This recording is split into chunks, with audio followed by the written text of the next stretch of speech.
It's a head scratcher morning. A head scratcher, of course, is simply my confusion, my lack of understanding of the Calvinist doctrines and positions. Calvin, Reformed, TULIP people.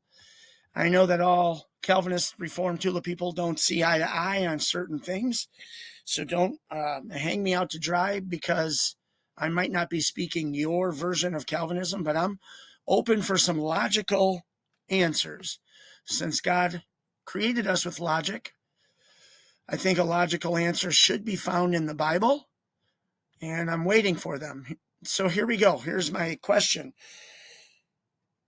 Using one simple example, where when we read the Bible in the garden, it sounds as if Adam had a choice between the bad tree and the good trees. We know that he chose the bad tree. So the Bible also says, Deuteronomy 30, I should say God said, I'm going to set life before you, and I'm going to set, and so I want you to choose life. It seems like there's two choices, but why, if there are two choices, can we only make one of them? Let me try it another way. Here's the actual head scratcher. Just a few thoughts to get you thinking, but here's the actual head scratcher.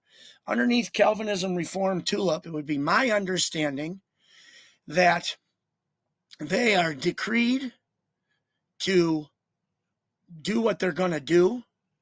When two choices present themselves, they're going to choose the one that is already in the books, predetermined, the one that God basically has chosen for them, that God needs them to do to make sure his meticulous and divine plan comes out according to the way it needs to come to pass, so that all of his chain reactional events take place. But why or how does God get away with saying, I'm going to set life before you and I want you to choose life?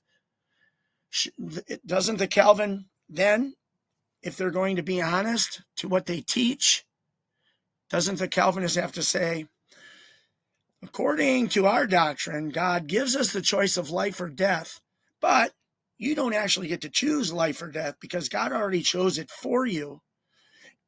He's made most humans incapable, unable to choose life that he sets in front of all of us.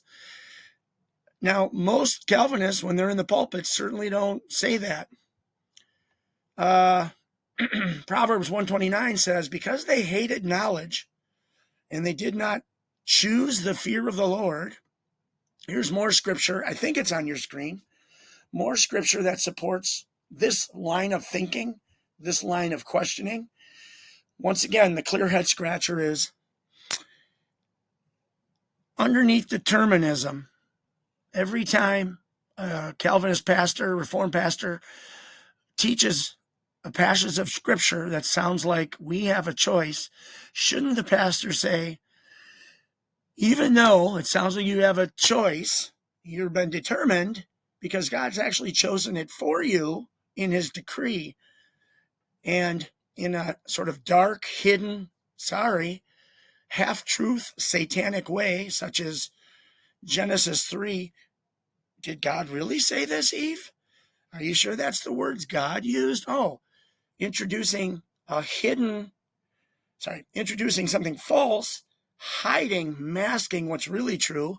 Well, that's what every Calvinist, to me, be mad at me, no one else, Calvinist Reform seem to be doing every time they don't give the full teaching of what they believe. Some scripture right there for you to read, and I'll leave it at that.